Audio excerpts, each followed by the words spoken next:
अस्सलामु अलैकुम नाज़रीन, ज़रा सोचिए एक किताब जो आसमानों से नाजिल हुई, जिसे रब्बुल आलमीन ने अपनी सबसे बड़ी नियामत के तौर पर भेजा। वो किताब जिसमें रोशनी है, हिदायत है, सुकून है। वो किताब जिसके बारे में अल्लाह खुद फरमा रहा है, हमने कुरान को आसान बनाया नसीहत के लिए। तो क्या कोई है नसीहत हासिल करने वाला? लेकिन सवाल ये है कि अगर कुरान वाकई आसान है और रोशन किताब है, तो फिर आज के दौर में लोग क्यों अंधेरों में भटक रहे हैं? क्यों कुरान हमारे घरों में मौजूद है लेकिन हमारी जिंदगियां इसकी रोशनी से खाली हैं? इसका जवाब बहुत तल्ख है, क्योंकि कुछ लोग हैं जो कुरान को अपनी जाती फायदे, अपनी जेबें भरने और अपना कारोबार चमकाने का जरिया बना बैठे हैं। सोचिए एक आम शख्स की कहानी। एक दिन वो सोचता है अब बस मुझे कुरान समझना है, मुझे जानना है कि अल्लाह मुझसे क्या चाहता है। वो तर्जुमा वाले कुरान खोलता है, लेकिन फौरन कोई आकर कहता है, अरे भाई कुरान को ऐसे मत पढ़ो, तुम गुमराह हो जाओगे। पहले फलां बुजुर्ग की किताब पढ़ो, पहले फलां उस्ताद से इजाजत लो, पहले फलां कोर्स करो। बगैर वास्ते के कुरान समझने की कोशिश की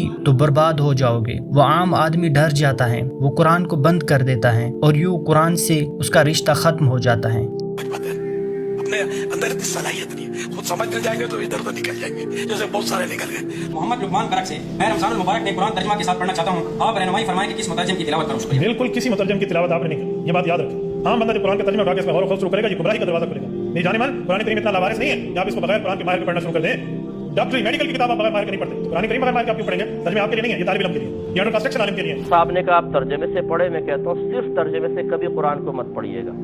आप हिदायत की तरफ नहीं आएंगे बल्कि गुमराही की तरफ चले। ये खेल कैसे खेला जाता है, आइए चंद मिसालें देखते हैं। डर का हथियार। लोगों को कहा जाता है कुरान बराह रास्त पढ़ना खतरनाक है, गोया अल्लाह ने कुरान नाजिल तो किया मगर आम इंसान इसे समझ ही नहीं सकता। नंबर सेकंड, बुजुर्ग परस्ती। कुरान के बजाय बुजुर्गान दीन के अक़वाल को असल बना दिया जाता है। यूँ कुरान पसे मंजर में चला जाता है और फलां बुजुर्ग ने यूं फरमाया ही दीन बन जाता है। नंबर थर्ड, तावीज़ और जादू का कारोबार। कुरान की आयत को असल सियाक व सबाक से हटाकर तावीज़ों, अमलियात और कारोबार का जरिया बना दिया जाता है। लोगों के दुख, दर्द, बीमारी और खौफ से खेल कर पैसे कमाए जाते हैं। इस सब का नतीजा ये निकलता है कि कुरान घरों में मौजूद रहता है मगर दिलों से गायब हो जाता है। लोग हमेशा दूसरों के मोहताज रहते हैं और सबसे बड़ी बात, वो किताब जो अल्लाह ने आसान बनाई थी, इंसानों ने उसे मुश्किल बना दिया। सोचिए एक कमरा है, उसमें एक नौजवान बैठा है, उसके सामने कुरान खुला हुआ है लेकिन उसके इर्द गिर्द आवाजें गूंज रही हैं, मत पढ़ो, तुम्हें हक नहीं है, ये सिर्फ उलमा का काम है,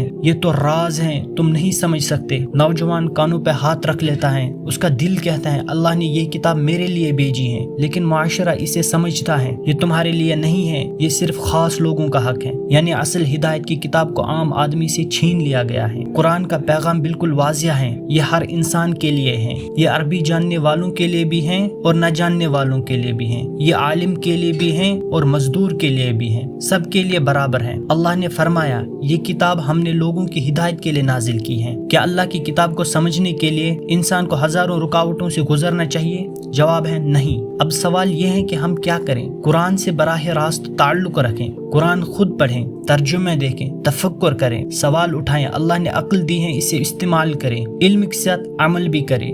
सिर्फ सुनना काफी नहीं, अमल जरूरी है। कुरान जो कहता है हमें उस पर चलना होगा। अंधी तकलीद से बचें, किसी बुजुर्ग, किसी इदारे या किसी मौलवी के कहने पर अंधाधुंध न चलें। कुरान के मियार को समझें, दीन को कारोबार न बनाएं। याद रखें, दीन को तजारत बनाना सबसे बड़ी खयानत है। दीन खिदमत के लिए है, कारोबार के लिए नहीं। मेरे प्यारे दोस्तों, याद रखो कल जब अल्लाह के सामने खड़े होंगे तो सवाल यही होगा, क्या मेरे बंदे, मेरे कलाम के साथ तुम्हारा ताल्लुक क्या था? उस वक्त हम ये उज्र नहीं दे सकेंगे कि फलां ने हमें रोका, फलां ने कहा तुम नहीं समझ सकते। अल्लाह ने किताब आसान कर दी थी मगर हमने खुद इसे मुश्किल बना दिया। लिहाजा आज फैसला करें, कुरान को अपनी जिंदगी का मरकज बनाएं, इसे पढ़ें, समझें और अमल करें और उन सब से दूर हो जाएं जो कुरान के नाम पर दुनिया कमा रहे हैं, क्योंकि कुरान किसी का जाती कारोबार नहीं बल्कि पूरी इंसानियत की रहनुमाई है। लिहाजा दोस्तों, कुरान को पढ़ो और दूसरों को भी पढ़ाओ और इस वीडियो को ज़्यादा से ज़्यादा लोगों तक शेयर करो। मिलते हैं किसी और वीडियो में, तब तक के लिए अल्लाह हाफिज़।